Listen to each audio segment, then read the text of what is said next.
Good morning students. आज भी आपका स्वागत है बहुत ही बेहतरीन तरीके से। अभी आज एक नई शुरुआत स्कॉलर कैंपस के साथ। ठीक है, काफी टाइम हो गया था बीच में कि भाई स्कॉलर कैंपस आपके लिए कुछ नया नहीं लेके आ रहा था। वीडियो काफी टाइम बीच बीच में गैप हो रहा था, कुछ टाइम इशू था, कुछ एग्जाम थे बच्चों के, इस वजह से। लेकिन अब हम आपके लिए ले रहे हैं जो सबसे ज्यादा टॉपिक अभी चर्चा में है। आप देख रहे होगे न्यूज में कंटिन्यू कि भाई यूसीसी देश में लागू होने वाला है लागू होने वाला है। अभी मैंने ये बोला है कि लागू होने वाला है, लागू हुआ नहीं है। मोदी गवर्नमेंट कैसे काम करते हैं इसके ऊपर बात करेंगे। मेरा नाम है मनोज सिंह और आज मैं आपको बताने वाला हूं कि किस प्रकार से यूसीसी क्या है, यूनिफॉर्म सिविल कोड, और कैसे इंप्लीमेंट होगा, क्या इसका बैकग्राउंड है, क्या डिसीजन रहे हैं इंदौर कोर्ट के, क्या डिसीजन रहे हैं एमपी हाई कोर्ट और सुप्रीम कोर्ट ने किस प्रकार से डिसीजन लिया, क्या क्या एक्ट हैं अलग अलग रिलीजन से रिलेटेड। तो अभी हम क्लास स्टार्ट कर रहे हैं कि भाई क्या है ये। ठीक है, तो आपका स्वागत है बहुत बहुत स्कॉलर कैंपस के अंदर। एक नई शुरुआत, फिर से एक न्यू, एक मान लो एक तरीके से कि भाई किस प्रकार से एक टॉपिक जो यूनिफॉर्म सिविल कोड आप भी चर्चा में उसके बारे में बात कर रहे हैं कि है क्या यूनिफॉर्म सिविल कोड। तो भाई अभी इसमें देखते हैं क्या है ये यूनिफॉर्म सिविल। देखो, यूनिफॉर्म सिविल कोड, इसको यूसीसी नाम दिया जा रहा है क्या, इसका बैकग्राउंड थोड़ा सा जानते हैं। पहली बात तो ये पार्ट 4 में है। Part 4 DPSP, directive principle of state policy. ये डीपीएसपी है क्या कि भाई ये है आपके स्टेट के लिए किस प्रकार से उनकी डेवलपमेंट के लिए क्या क्या पॉलिसीज बनाई जाए, उनका डेवलपमेंट का किस प्रकार से उगार हो उनके बारे में। और ये यूसीसी जो है यूनिफॉर्म सिविल कोड, ये आपके आर्टिकल, आपके टोटल आर्टिकल कितने हैं, 395 आर्टिकल है, उसमें से 44 आर्टिकल है वो आपके बारे यूसीसी के बारे में बात कर रहा है। ठीक है, अब भाई by the government of India क्या कह रहे हैं कि the state shall be endeavoured to provide for the its citizens. ठीक है, ये सिटीजंस की spelling the uniform the civil code and throughout the territories of the India. कि भाई जब हमने डीपीएसपी लागू किया, जब हमने कॉन्स्टिट्यूशन अपना बनाया, फ्रेमवर्क किया, तो उसमें फ्रेमवर्क करने में जो ड्राफ्ट कर रहे थे कॉन्स्टिट्यूशन में, कॉन्स्टिट्यूशन को, तो उसमें 2 मेंबर्स ने रिकमेंड किया कि भाई एक तो इनमें से थे डॉक्टर भीमराव अंबेडकर जी, और जो सेकंड थे इनके मेंबर के एम मुंशी जी ने, इन्होंने बताया कि भाई देश में जो यूनिफॉर्म सिविल कोड है वो आना चाहिए, लागू होना चाहिए, इसकी जरूरत भी है ताकि सभी लोगों के साथ उनके मैरिज की बात हो या रीमैरिज, डाइवर्स की बात हो या भाई एडॉप्शन की बात हो, तो ये सारा सभी के लिए एक तरीके का कानून एक जगह लागू हो सके। तो इस प्रकार से ये इन्होंने, आप याद कर सकते हो एग्जाम में कि भी किन्होंने रिकमेंड किया था, आपका के एम मुंशी एंड भीमराव अंबेडकर जी ने। ठीक है, अब बात करते हैं थोड़ा सा किसके बारे में है ये बात। ये इंडिविजुअल के बारे में है बात, फैमिली के बारे में है या रिलीजन के बारे में है। तो भाई यहाँ पर आपको पता है कि पूरा का पूरा मामला है किसके के ऊपर बात कर रहे हैं, हम रिलीजन के ऊपर बारे में बात कर रहे हैं। फैमिली इससे जुड़ी हुई है और ये आपका इंडिविजुअल भी, प्रत्येक इंडिविजुअल इससे जुड़ा हुआ है, प्रत्येक नागरिक इससे जुड़ा हुआ है देश के अंदर। अब हम बात कर रहे हैं कि भाई किस प्रकार के डिफरेंट ग्रुप हैं, डिफरेंट रिलीजन है आपके और डिफरेंट लॉज। ठीक है, अभी हमारे देश में क्या है, डिफरेंट लॉज है, डिफरेंट मैरिज है, हिंदू मैरिज एक्ट अलग है, क्रिश्चियन मैरिज एक्ट अलग है, ठीक है, अंगद मैरिज एक्ट अलग है, तो आनंद मैरिज एक्ट है अलग है, ये सारी बातें करी हैं। But then according to the fundamental rights, fundamental rights के अकॉर्डिंग क्या है कि the Indian constitution article 25 and 26 क्या कहता है, the freedom to manage one's religions affairs to the everyone. कि भाई अपने आपको अपना मैनेज करने का, अपने रिलीजन को सभी को हक है अपने तरीके से वो मैनेज कर सके। भाई अब सम एक्ट के बारे में बात कर लेते हैं कि भाई क्या है ये सम एक्ट, है ना। तो इसमें देखो आप देख लीजिए, तो अलग अलग एक्ट हैं सभी ग्रुप के लिए, सभी धर्मों के लिए। जैसे कि हिंदू मैरिज एक्ट, आपका हिंदू मैरिज एक्ट क्या है भाई, एक्ट है 1955। इसमें हिंदुओं के किस प्रकार से मैरिज किए जाएंगे, उनका एडॉप्शन क्या है, इनहेरिटेंस क्या है, ठीक है, उनके बारे में कि भाई डाइवर्स प्रोसेस क्या रहे। इसके बाद उसके बाद Parsi marriage act and diverse act 1936, इसके बारे में भी, इसमें भी अलग तरीके से रूल रेगुलेशन है वो आपको दिया हुआ है। उसके बाद भाई इंडियन क्रिश्चियन मैरिज एक्ट, ये भी 1872, और आनंद मैरिज एक्ट, ये भाई जो सिख कम्युनिटीज हैं हमारे उनके अंदर ये अलग अलग मैरिज प्रोसेस बना हुआ है। ठीक है भाई, अब यूनिफॉर्म सिविल कोड इन्हीं को ही एक करके एक तरीके का, जैसा कि आपको पता है कि भारत में सिर्फ एक ही राज्य में लागू है। आप बता सकते हो कमेंट करके कि कौन से राज्य में है लागू, आप ठीक है, ये भाई देख लीजिए एक मैरिज का सिंबल छोटा सा। अब यूसीसी क्या है, इंडियन कॉन्स्टिट्यूशन में आपको मैंने बताया था कि टोटल आर्टिकल कितने हैं हमारे 395। ठीक है, एडोप्ट कब किया गया था हमने 26 नवंबर 1949 एंड इनेक्ट 26 जनवरी 1950। इसका बैकग्राउंड बताएंगे भाई आप नेक्स्ट क्लास में, जब आपको लेके आएंगे framework of the Indian constitution and background of the Indian constitution, तो उसमें अलग से क्लास में बताएंगे कि क्या है, कैसे कितने आर्टिकल बने, क्यों बने, कैसे कॉन्स्टिट्यूशन असेंबली ने काम किया और कैसे कैसे आरटीसी का क्या रोल रहा था और कहां से हमने कितने एक्ट बोरो किए थे वो अलग से। तो अभी आप तो बस बेसिक से जानकारी, थोड़ा सा इंफॉर्मेशन बात करते हैं। पार्ट्स कितने हैं इसमें हमारे पास 22 इंडियन कॉन्स्टिट्यूशन में, और हमारे शेड्यूल कितने हैं 8+4 के बीच। जब हमने एडॉप्ट किया कॉन्स्टिट्यूशन को भाई उस टाइम पे हमारे पास 8 शेड्यूल थे और उसके बाद हमने 4 शेड्यूल और ऐड किए गए, तो टोटल अभी हमारे कितने पास है 12 शेड्यूल। ठीक है, इसमें से डीपीएसपी के बाद आपके पार्ट 4 में डीपीएसपी आर्टिकल 36 51, और उसमें हमने किसकी बात की है, यूनिफॉर्म सिविल कोड 44 में। अब क्या है, ओनली वन स्टेट, कौन सा भाई, गोवा। ये भी पोर्टुगीज की देन है कि उन्होंने गोवा में ये लागू है। ठीक है, और भी बहुत सारे रीजन है, हम बताएंगे अलग से इंडियन कॉन्स्टिट्यूशन के क्लास में आपको। तो भाई अब क्या है, पार्लियामेंट क्यों हम ये चर्चा में लेके आ रहे हैं, क्या रीजन है इसके पीछे, चर्चा में लाने के पीछे, तो अभी मैं साफ साफ बता देता हूं आपको कि भाई अभी पार्लियामेंट्री मानसून सेशन चलने वाला है। ठीक है, स्टार्ट हो गया है। ठीक है, अब ये क्या है, नरेंद्र मोदी जी है ना, आप देख सकते हो मोदी जी को यहाँ पे। नरेंद्र मोदी जी की मंशा ये है कि देश में एक तरीके से एक तरीका कानून एक देश में होना चाहिए। ठीक है, वन नेशन वन लॉ का कॉन्सेप्ट यहाँ पर लेके आए हैं नरेंद्र मोदी। कंसीडर किया है मोदी गवर्नमेंट ने किसको भाई, यूसीसी को, यूनिफॉर्म सिविल कोड।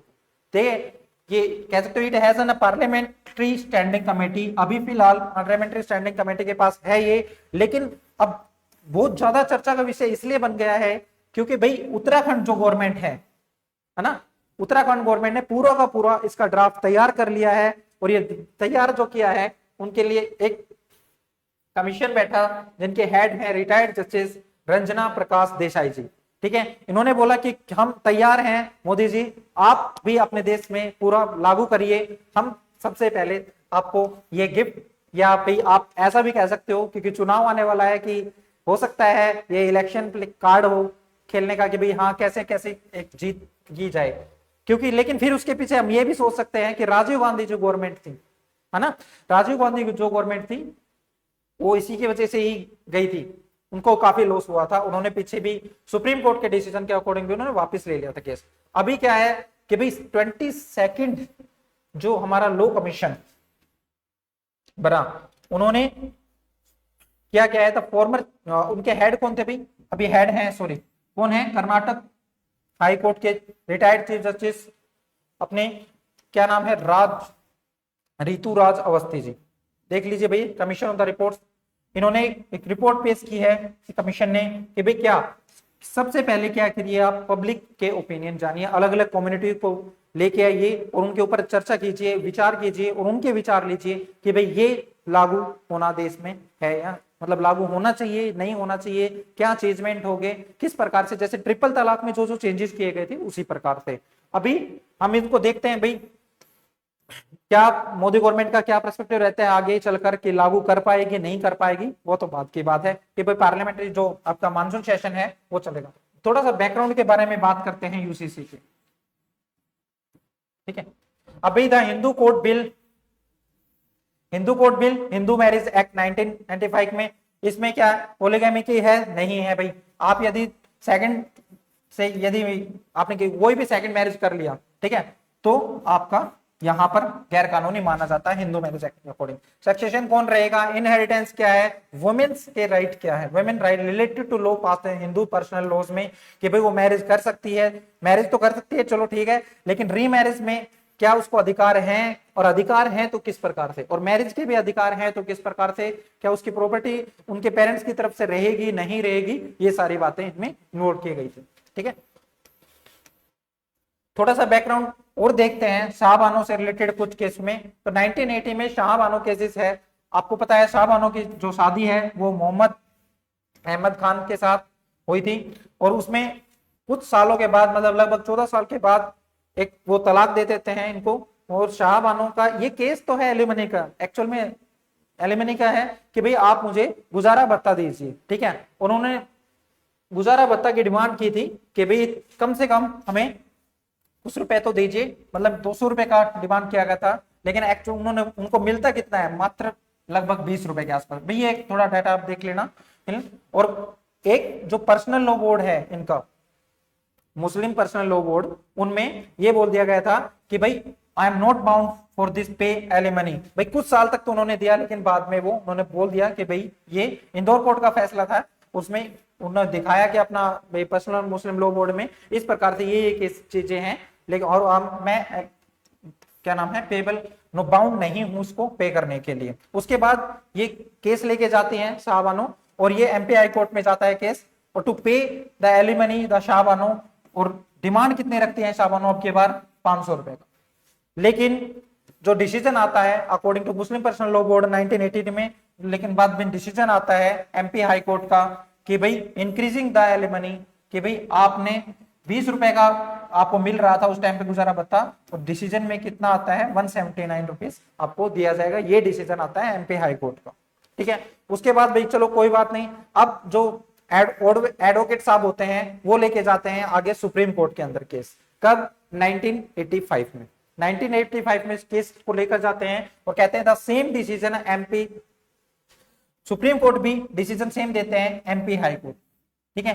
वो बोलते हैं Shah Bano the decision the supreme court require the UCC in India, require the UCC of India.